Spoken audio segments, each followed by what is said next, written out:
The views and opinions heard on this show do not necessarily reflect the views of the host.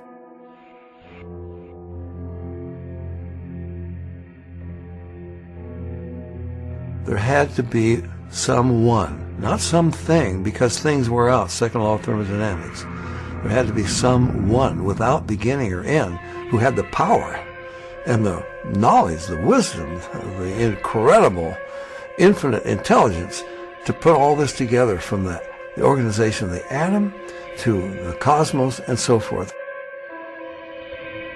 When we look at the many examples of God's power, it should invoke a sense of reverence and awe in our hearts.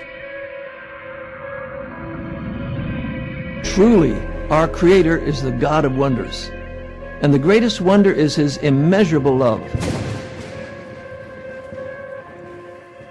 Welcome to another edition of Real Spiritual Talk Radio.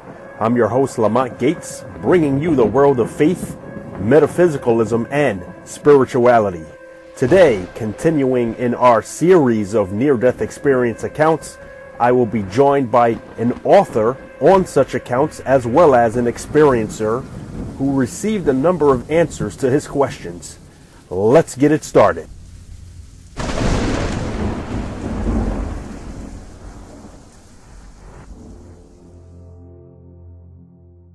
Ladies and gentlemen, joining me via telephone is author of the book Soul Bared, A Metaphysical Journey, and Near-Death Experiencer, Mr. David Oakford. David, welcome to the show. Oh, thank you. Now, David, I know you've done several interviews on your near-death experience, and I thank you once again for joining me here. From what I've read, your experience is what PMH Atwater would call a very transcendental one, rooted in depth. But before we even get to that, let's go back a little bit to hear your origin story. Can you walk us through your upbringing a little bit and anything you learned growing up concerning religion or spirituality or any belief systems you may have learned? I grew up in what my kids call the ghetto. What I did there was we had a group of kids that I hung out with, and, I guess you'd call us a gang. We all got together, and we all went out and got in trouble together. I grew up in a family that had 9 kids. There were 4 on one side and 3 on the other side. I was the stepchild is what I was, adopted into the family. I basically spent most of my time just out running around and getting in trouble, and my parents really didn't even know what I was doing basically most of the time.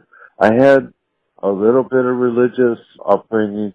I was sent to a parochial school when I was in 7th and 8th grade, and it was Lutheran, and I really wasn't really into it. I went to a public school. In public school we learned about evolution and that sort of thing, but I didn't really believe in any other stuff, and I was basically forced to go there, which ended up not being a good thing for anybody. But yeah, it was Lutheran. I didn't really get into it, but that's pretty much what my experience was so far as religion goes. So you attended a parochial school that was Lutheran, but would you say you believed in any of that stuff? Were you an atheist? Would you consider yourself an agnostic? Agnostic kind of fits.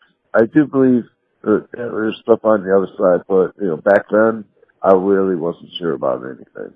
Now, how old were you when you first had your near-death experience? I was 19 when I had the near-death experience. I see. So you were fairly young. Could you walk back and tell me what your teenage years were like? I was pretty much free for my teenage years. I was able to get jobs, and I worked all the whole time.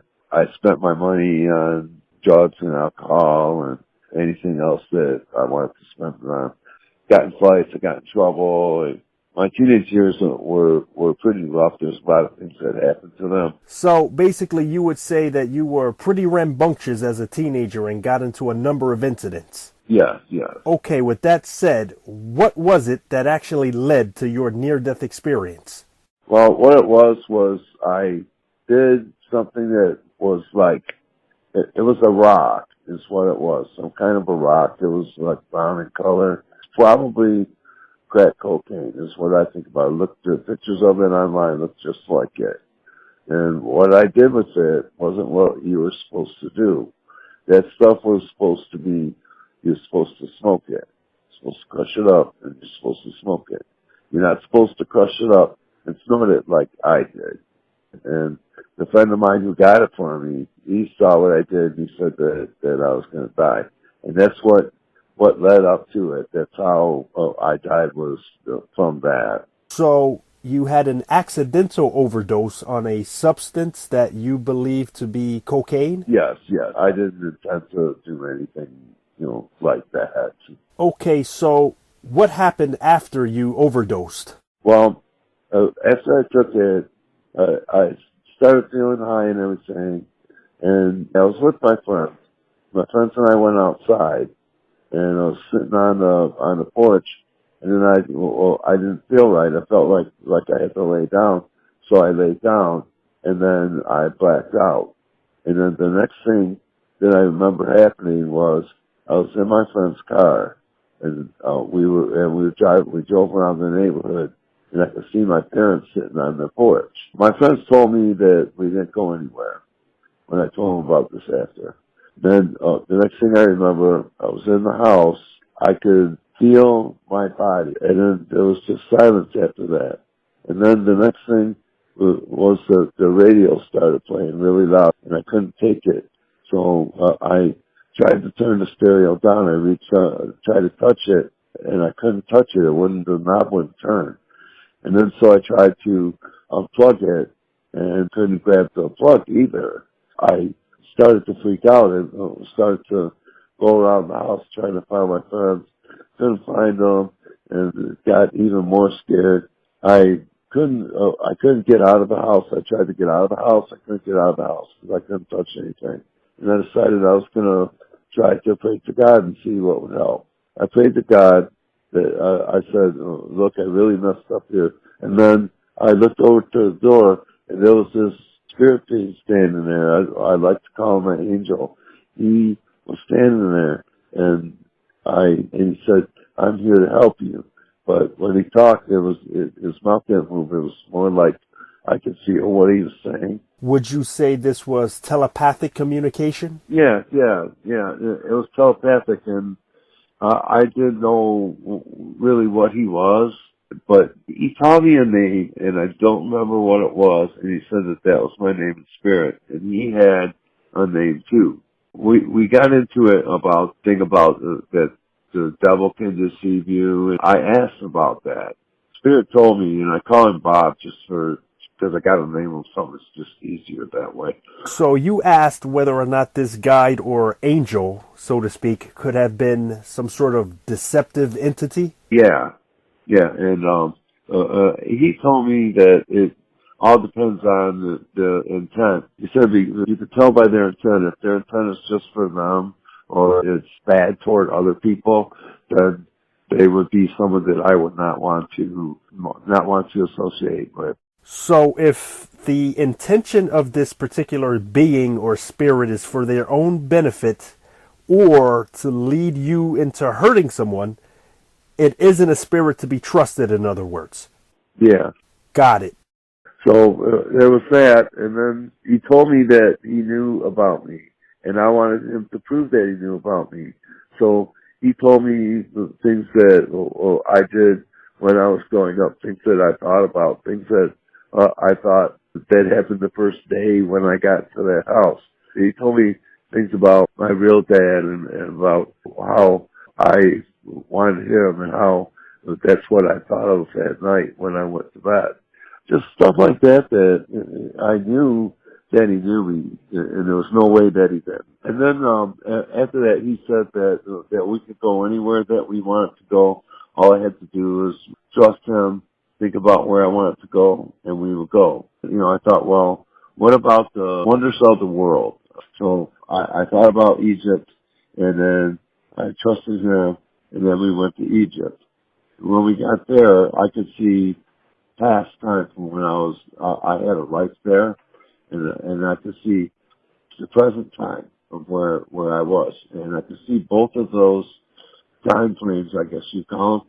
both at the same time. It had something to do with reincarnation and something that I did when I was there, and that's like that I'm making up for in this life. So time here, I guess you can describe it as not being linear. You could go from the past to the future and remain in the present at the same time. You are also able to see your past life, in which you are now a reincarnation of that, correct? Yes. Very interesting. So where else did you go with this being that you call Bob? Well, after that, I wanted to see what was going on with the rest of the planet. And we went from Egypt across the Pacific, and then we went to the western United States.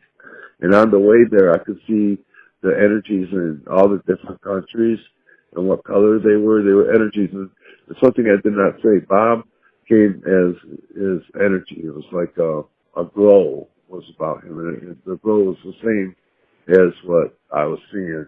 And the earth had it too.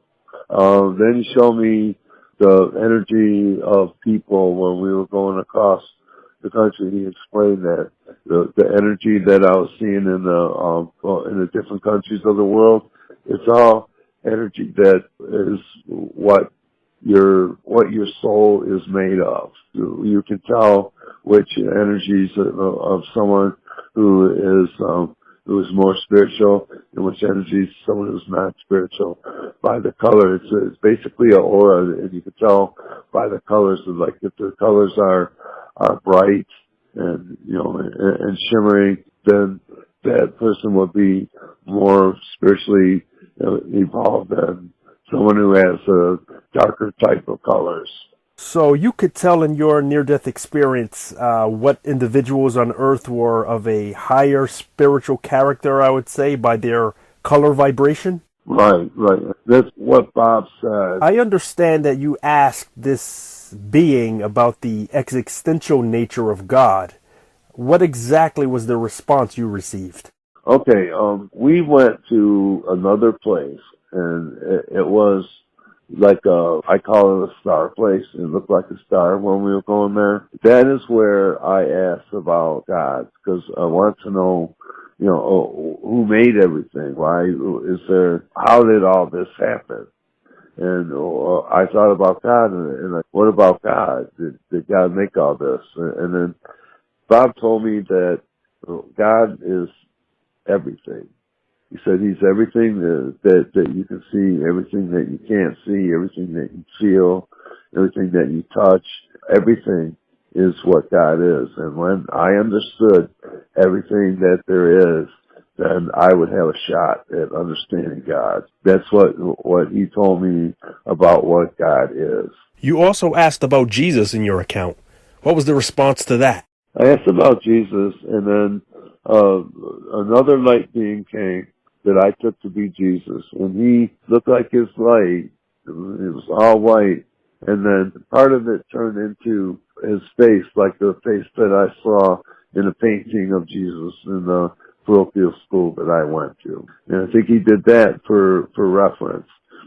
And then he surrounded me with his light, and then when that happened, I could feel the love that was there like I never ever felt before, and it was just surrounding me, and I didn't know to ask any questions.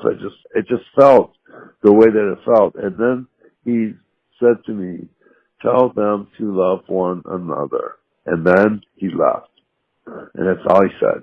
He didn't say attend church, or he didn't say partake in a Eucharist meal, or didn't say anything about celebrating a certain holiday.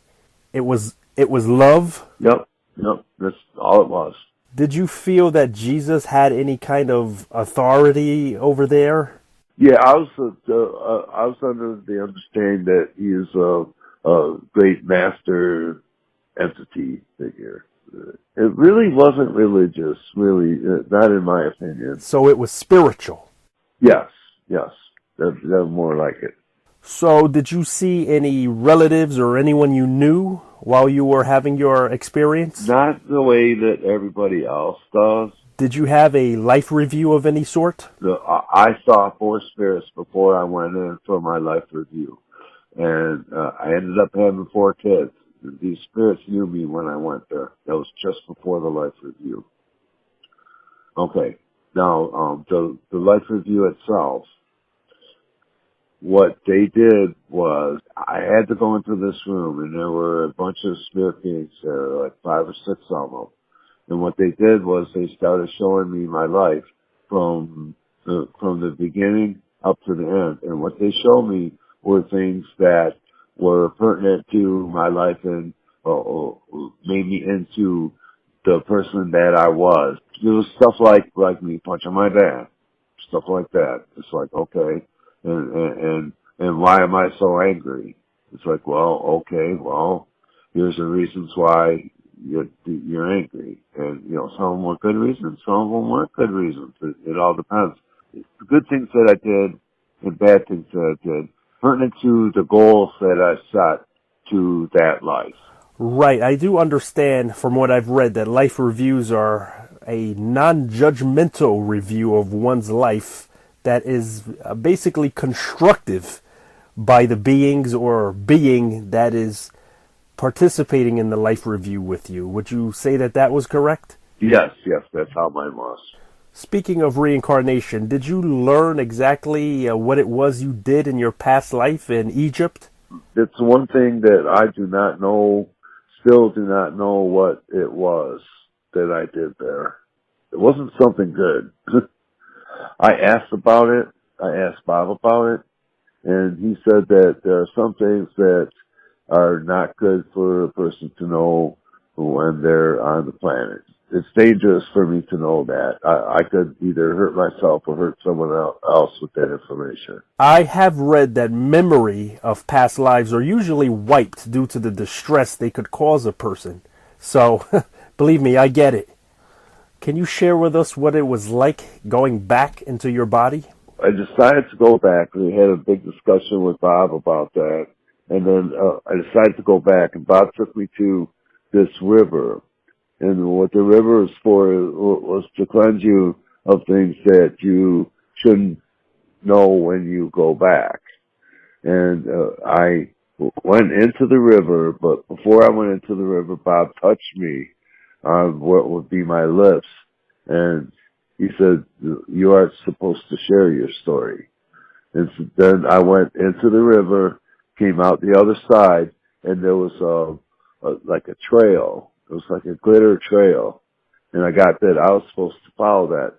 And I followed it down, all the way down to the Detroit Zoo water tower, of all places. And then I went from there. It was just a couple of miles to my house. So just kind of flew there, went to the house I grew up in, went to see my parents and my brothers, and to see what their auras were like, because I knew I could see them and I wanted to see them.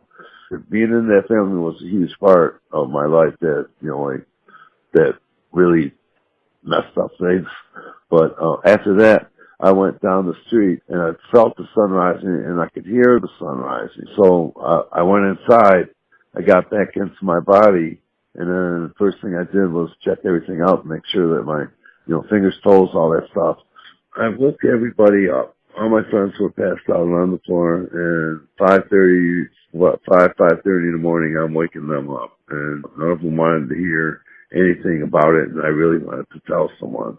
But those guys were all laughing at me. They told me I was crazy. And then the same thing happened during the daytime when I tried to tell people the same thing. You're crazy. Oh, it didn't happen. It was just a dream. And just the kind of stuff that I heard all day. And then the night after, I was sleeping and I thought I was having this dream. And Bob came to me in the dream, and he started telling me about things that are going to happen in my life and things that I was supposed to do. And like, he wanted me to go see a psychic and stuff like that. Well, you know, back then I thought psychics were just rip-off artists, you know, and they, you know, obviously they're not all like that, but I thought they were back when I was a kid. after all day of people telling me I'm crazy, then all of a sudden here comes Bob, and I'm hearing his voices. And I believed him, but I didn't like the fact that I came down here, back down here, and nobody wanted to know. I came down here with this huge, wonderful story, and nobody wanted to know about it. And that, after that, after Bob came back and started to tell me what to do, I thought that he would just be watching me just like he did before, but he didn't. He was starting to become more of a part of my life, and I just threw it away. I forgot about it. I said, no way, I want any of this. And then I didn't tell anyone about it until I became engaged to my wife, and I wouldn't have became engaged to her if she would not have been receptive to this. You've written a book which was introduced at the beginning of the show. Why don't you tell us exactly where we can find it? I found AOL chat rooms back in 1997. And I didn't tell anyone my story, and I started to chat about it in the chat room. Started, with the insights of it, and with the reincarnation, and just things that I learned from it. And I would chat about those insights in the chat room, and people asked me, "Well, where do you get this stuff?" And so I started to tell them about it, and from that it grew into. Someone said, "Well, I want you to write me the whole story." So I wrote a little story. Best I can remember it. The first time I wrote it was in 1997. I sent it to this woman. She sent it to Kevin Williams of the Near Death Experiences and the Afterlife website, and it just grew from there. The book is published by Amazon, and you can get it at Amazon. It's the only place that you can go and buy it. It's Soul Bear: The Metaphysical Journey. It's available in a Kindle. It's available in paperback. The story is available in lots of other places. Videos out on it. There's it's all over on the internet. Kevin Williams' website. It's on my website, soulbear.com. The whole story is there. It's pretty much everywhere. The name of that book, once again, ladies and gentlemen, is called Soul Bear: A Metaphysical Journey. And David, I would like to thank you for coming on the show and sharing your account. You're welcome, Lamont. Thank you. Thank you. Ladies and gentlemen, I want to thank you all for tuning in. This has been Real Spiritual Talk Radio. Join me on my next show where we will continue with our series of near-death experience accounts. I am your host, Lamont Gates, hoping that all of you can be spiritually enlightened. And with that said, Real Spiritual Talk Radio is now signing off.